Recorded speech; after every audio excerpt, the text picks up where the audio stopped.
So welcome back, everybody. Hello. I'm here with Emily, Lucy and Emily here today on the Conscious Collective podcast. And today I'm super excited because we are focusing on our lovely Emily, finding out all about her and asking her some questions so that you guys can get to know her on a little bit of a deeper level. How exciting. She's up for it. She's ready. So Emily, let's start by asking just a little bit about who you are, where you're from, because you have this beautiful accent that is just gorgeous. I love it. So yeah, tell us a little bit about where you're from, your heritage, darling, and then if you don't mind moving on to your modalities and what you offer, if that's okay. Great. Yes, of course. Lovely. Of course. Oh, thank you. This is fun. So I was born and raised in London, England. When I was 10, it was discovered that I had dyslexia, and a beautiful lady suggested to my parents that I moved to the American school in London in St. John's Wood. And I got a financial scholarship to go to the school. And I think it was my empathetic nature that just meant that my voice literally attuned to the community around me, which, was sometimes perceived as a weakness, I think. In what way? Oh, that you would be I could be as easily influenced to pick up someone else's voice tone. Oh, I'm with you. But I think it was really my way of fitting into the community. Yeah. So until I was 10, I had a very posh English accent. Really? Oh, wow. I can't even imagine that. Yep. That's so funny. And then it all changed. And now I'm regularly asked, what part of the States am I from? Yeah. I've always lived in England. I did take 1 year out of university to go live in Canada so that I could experience living there. And my mother was Canadian and my father was Italian, Greek, and Maltese. He was born in Cairo. Wow. Moved to South Africa at a young age and then brought up in Zimbabwe.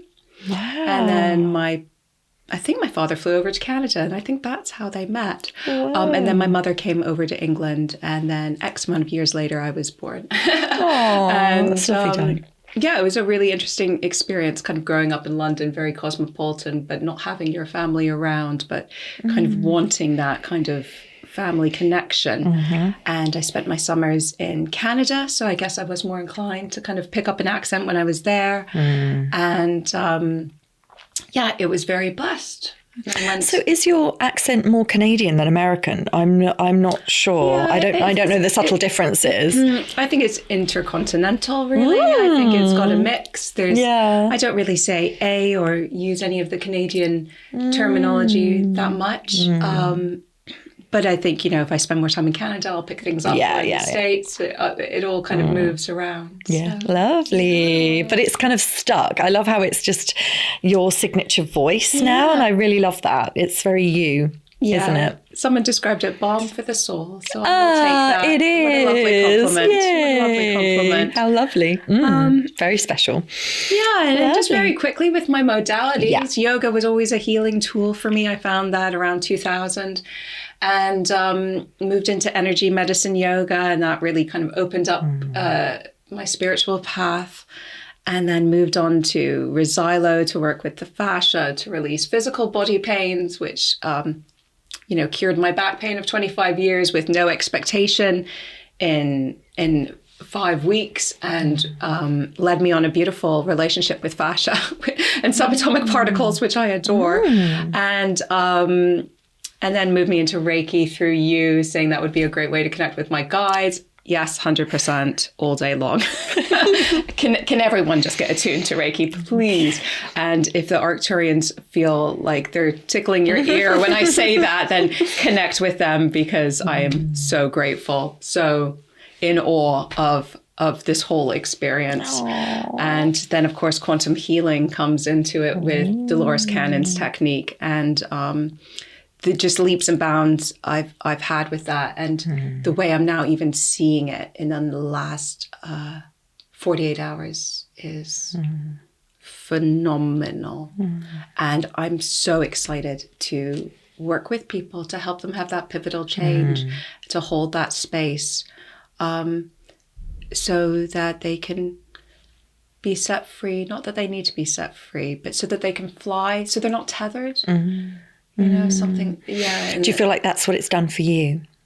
Given you some kind of sense of more freedom? Oh, it's just been so expansive and so eye-opening that it definitely makes the harsh reality sometimes here on Earth in this 3D world and all the kind of drama and upset around it. It gives it purpose. It gives it purpose, meaning, and so much clarity. And anyone that was struggling, I would just want them to have that gift of clarity, because it's not fair to suffer. And if it's in their highest good to come out of that suffering and move into a better place, into transformation, I just want to help them on that path. I just want to help everyone be more free and be in more alignment and have more joy all the time. And I can see how I can help people, and I see how I do help people. And for that, I'm humble and blessed, and in so much gratitude of technology to be able to bring it to us, to make these learnings so available, all this information available. You can see why it's just such an exciting time to be alive, and why it's so paramount that we're really tuned into what we're thinking, and we're focused on being conscious of our thoughts and making sure they're strengthening us. Lovely. Thank you for sharing that, darling. I can tell you're really passionate about everything that you do, and that's wonderful, isn't it? I am. I love it. Yeah. I can't even. It's just exciting. She's very expansive today. I love it. I love it. Okay, so I have some questions for you. Woohoo! So, what is something that you've always known deep down, even before you had words for it? Love is all there is. Oh. Right?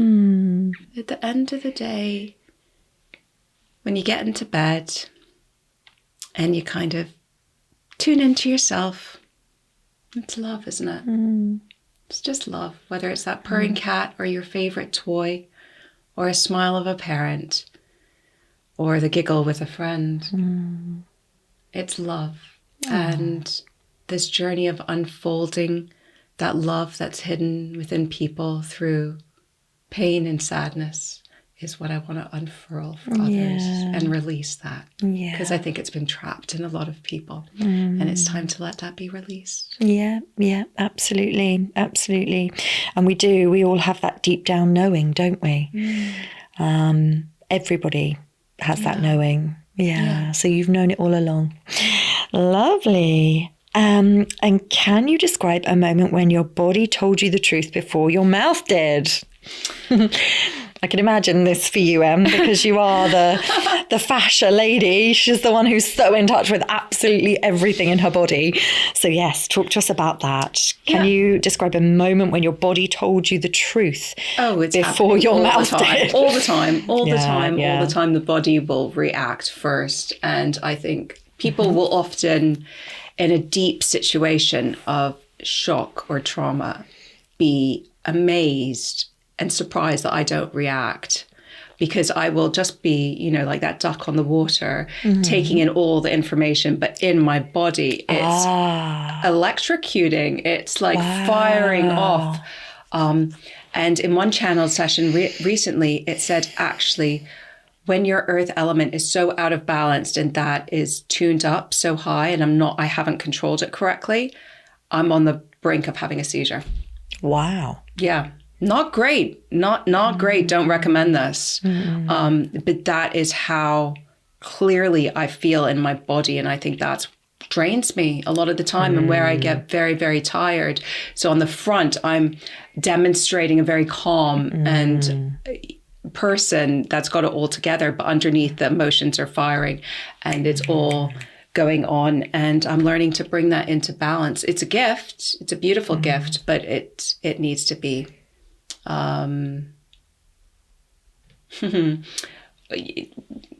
managed. Contained. It needs to, Well, I think it's just learning about yourself and how you operate, isn't it? And then having some practices around that you know will support you. Yeah, absolutely. Isn't it? So it's great that you know that about yourself. I think that's why going on the journey to really understanding yourself is so important. Yeah, absolutely. And I think if you just get out in front of it, if you set your day up correctly, if I set my day up correctly, that's not going to happen.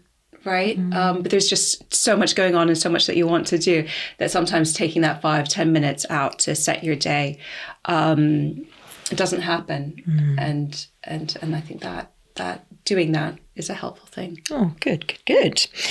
Okay, so what do you feel most magnetic about, even when it doesn't make sense to others? Subatomic particles. Like, how random am I? Megaliths.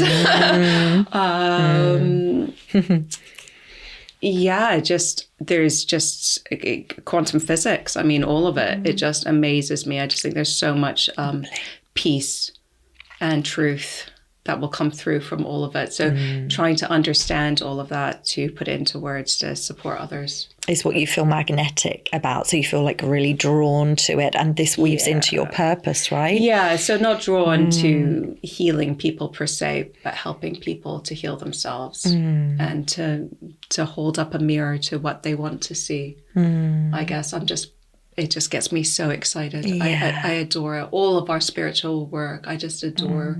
You know how excited I get about this. And it's one thing to be excited about something and share it with people that don't get it. It's another thing to be excited about, and then 5 hours later and voice notes later, we've gone somewhere else with it. Yeah. And it's just pure passion. It's not work. So I'm magnetized to the other dimensions. Yeah. And I think this is the thing, what we're magnetized towards is our purpose. It's always our purpose. It's such a great question to ask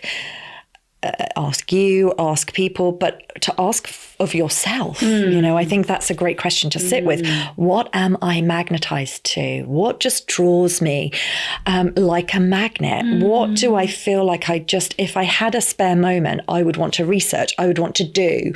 And some people it's, being creative. So many people love, and they just never feel that they have the time for it, but really that's what they're magnetized to. And so a lot of people ask me, and I'm sure you as well, they're looking for their purpose in life, especially so many of us on our spiritual path. Yeah, QHHT, what's my purpose? Yeah, I'm sure they do. And I think that's a question it's to ask, isn't it? Yeah. What am I magnetized to? Because we always say what lights us up, but it's what does my attention always turn to in those quiet moments? Or if I had some free time, what would I want to get a book on or listen to a podcast on? That, because that is the way that that's your path, isn't it? And so your subatomic particles and all of that, quantum physics, that your interest in that is so in alignment with your path, isn't it? It's the pieces of the puzzle that you need to understand the work that you're doing here on Earth in this lifetime. Yeah, amazing. Absolutely. And a quote's been floating through as you've been talking by an amazing copywriter. And her name's Amanda Fern. And she will ask, where has my love not reached? Oh, that's beautiful. And that's just been dropping through with this. Oh, lovely. That's really nice. Oh, lovely. Thank you. Okay. What are the signs that you're in alignment with your soul? I feel expanded. I feel joyous. I'm excited. Things are easy.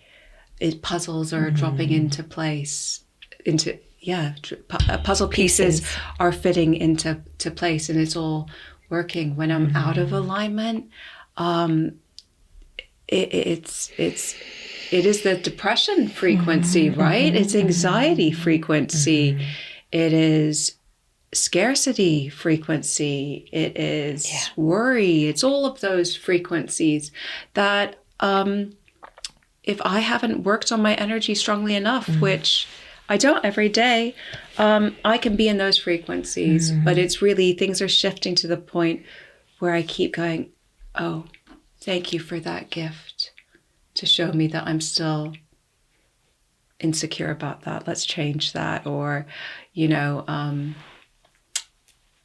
say a client hasn't paid you yet, and you know, it's that, thank you for this opportunity for me to gain confidence in asking you for that amount of money, because there's clearly some dissonance there, isn't there? That hasn't happened. And so just turning into all these things into an opportunity.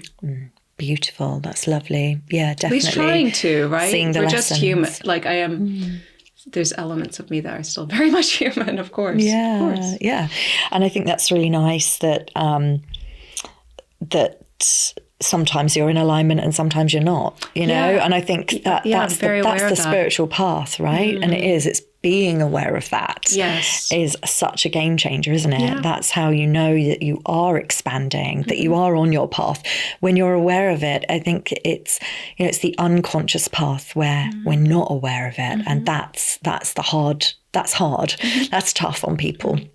So I think the more you can walk, not always in alignment, but aware when you are in alignment and when you're not, is always so helpful, isn't it? Absolutely. To see those lessons and learn and expand from the contrast. Yeah.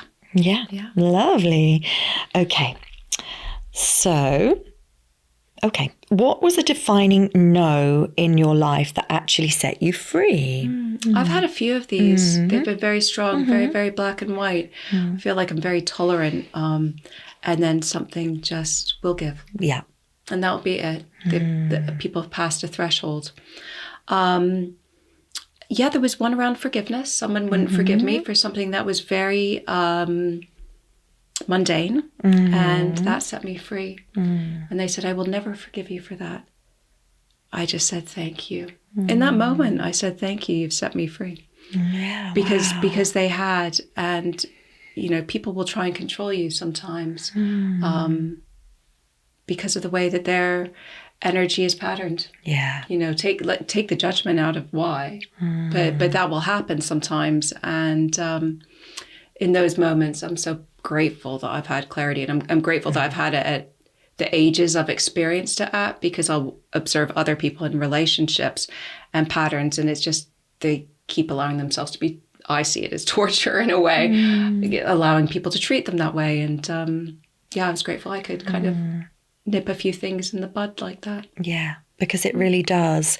When you, if somebody says they're never going to forgive you, it's like, wow, you no longer are striving or seeking anything from that person. You're like, no, I'm done. Yep. No, and that's okay. I bit my tongue. It feels good to be done. Yeah. Yeah, well done you. Yeah.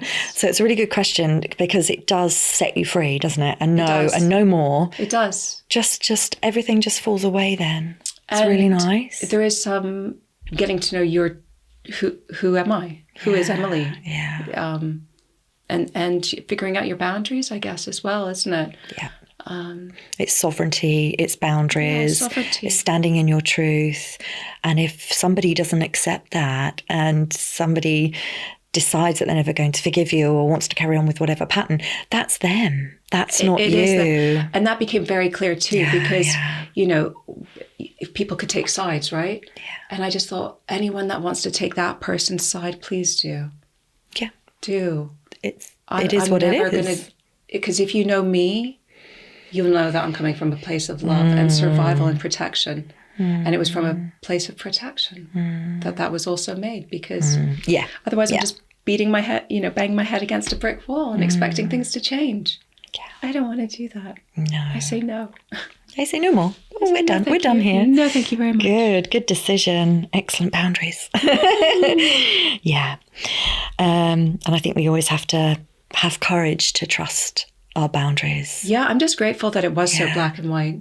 I'm just really grateful I had that level of discernment. I think a majority of people don't. Did you take a while to get to that place of discernment, though? Or did that happen quite quickly? Years? Oh, so that's a yes. So this is the thing. It's almost like when you come to that place, it's just such a relief, isn't it? Yeah. And I think... It's a great sadness, because you're saying goodbye to all the love that can't be birthed going forward from that relationship. Yeah. And I think that I'm still working on. Yeah, that can make me cry right Yeah. now. There is that sorrow of the happiness that wasn't going to continue. Yeah. But that would have been a percent of a percent of a percent of joy compared to the distortion and misery and pain around 100%. It. And that's not a proportion of joy to pain that I'm willing to sacrifice to take on. to hold in my frequency. No. I get you completely. It's it would have too many impacts on the rest of the people I'm around. It's like you're creating a vortex of negative energy. Yeah. And I'm not going to stand and be a part of that. No, well done. So it's some of these no's aren't easy, and it's same for everybody. No. It's not easy to sort of and not understand why at that age why people wouldn't do the same.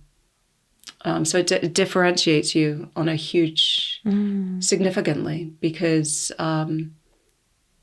I've never met anybody else that's done something similar in that context. Oh, of course, there's others. I'm sure. Yeah, absolutely. But it's that saying no sets you free, doesn't it? How I feel really, really is does. The most important thing. Yeah. And that's what I chose in that moment when they wouldn't forgive me, because I knew I hadn't done anything wrong. Well done, Emily. Thank you for sharing your truth, If I sweetheart. see a little trivial about it, it just still hurts, right? Yeah, of course. And I think I'm that's, just an idealist. It's, at heart. Right? They say that the biggest thing the biggest part of anything like that, any kind of ending of a friendship, relationship, whatever, is letting go of like the vision that you held for the way it should be. That is the hardest. But that is just a projection. That is a possible timeline. And is that staying in some victim mode of consciousness as well? I think so. I feel like there's some victimization when you're holding on to of that frequency, right? Because there's never a promise of anything, really. Even if it's a family member, there's no promise of a perfect parent or a perfect friend or a perfect partner. It's really the projection that we hold for that expectation, for that connection and that relationship. And so again, that's us. We have to work on that. Yeah. We have to, but that doesn't mean you continue to have that person in your life, if somebody's making you sad, of course, it's really just part of that letting go, isn't it? And that healing. And it's grief, it's grieving the relationship that you wanted. Yeah. Isn't it? And that's tough for you. And when I said victimization, being in that victimization, that victim role, I couldn't have it my way. If that is pinging anything in you, just hold it with sacred love and care. Yeah. But do hear that resonance, please. Yeah. Because that's not a nice and healthy frequency to be in. Acknowledge it and please move. Move on. I encourage you to move on. Through it. Yeah. Reach out if you need help. Yeah, absolutely. Because when you surround that with divine love, that's all there is. What did you say earlier? That's all there is. So you're always divinely loved. You're always divinely held through anything that you're growing through. And we forget that with our ego, with this helmet of the ego that others us from being one. Yeah. And, it's all constructs at the end of the day. We're really buying into constructs, these idealisms.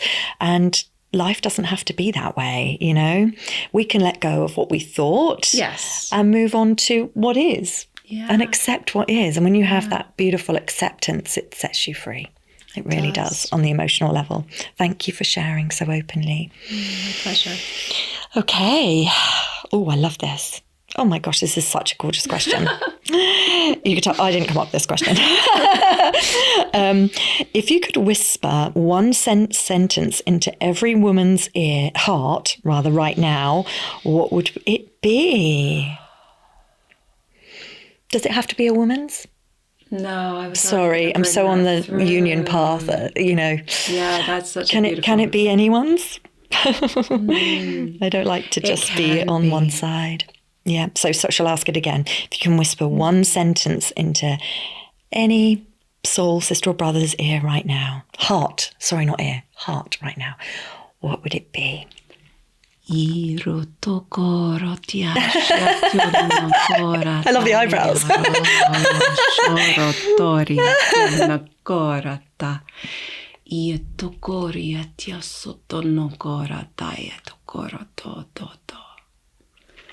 Be you.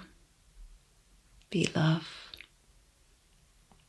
Yeah, be unapologetically you. Be true to yourself. Be true to what really brings you joy. I mean, I know these are high expectations. Like, I'm not like, get up and say good morning and be pleasant. Like, yeah, go to the inner depths of what makes you. Go and explore that realm because it's beautiful. And we want to see you. And we want to encourage that beauty to come through. That's lovely. Thank you. And lastly, who is Emily becoming? Not just professionally, but in the field of being. There's a really tough question to ask Emily right now. She's had some massive downloads yesterday, like massive. So I'm sorry if it's a bit of a tricky one to ask. Oh, no, it's a wonderful question. Okay. Oh, just multidimensional. I mean, who am I becoming? Expansive consciousness, knowing and seeing and exploring. And I've really been doing a massive deep dive in with my guides to get clarity around things. And to get that information back has been the best therapy of my life. So there's definitely been shifts in the last 24 hours that will take time to embody. But I am becoming the leader that I knew I always saw myself as being. I'm stepping into her. She originally was going to be a backup dancer. Yeah. My inner child thought it's too much pressure to be the singer and the dance, the number one. I'll just be a backup dancer. And then I guess somehow over growing up and playing with long ribbons and dancing around the living room. I love that. And listening to tracks my dad introduced me to. I think I'm meant to be more at the forefront, and I think I'm stepping into a leadership role that this planet has not seen for a very long time. And I'm excited, and I'm so glad I've got my co-captain here, Lucy. And that we're doing this. Yay. We've come to do this, haven't we? Yeah, we have. Yeah, it's exciting. Well done. Round of applause for Emily for speaking her truth. But I hope that what also is being conveyed here is the calmness that I'm feeling this come through, because I have gone from very expansive, very high frequency, very buzzing, to be able to say this in a way that isn't making me nervous, it's bringing me more into harmony, into resonance, taking me out of dissonance in doing this. And I'm so grateful for this opportunity, and thank you for co-creating this space that I could express this in. And thank you everyone for watching. This is exciting. It is exciting. This is exciting. Aww. And if you want to know more, come join the Conscious Collective. Our community. Links down below. We have beautiful events, don't we, that we're holding. And we're doing such crazily amazing work for the planet to support this ascension. And it's expanding exponentially daily right now, isn't it? It really is. And this is coming to new levels. Yeah, we were talking at the very beginning of this year about playing with time, bending time. And that is happening. It's happening. Yeah. We're living proof of that. And I'm so proud of us. I'm so proud of us. Yay. Wonderful. Well, I would like to say thank you to Emily, because this is her episode. Thank you for sharing so honestly your truth. You're welcome. It's always beautiful to see someone in their sovereignty, authenticity. So thank you, darling. My pleasure. I've loved it. And thank you for watching. Namaste, beautiful ones. Please like and subscribe. Joyful blessings. Bye, loves. Thanks for joining us today. Please remember to like and subscribe. If you want to work with us directly, see the show notes below. Thank you.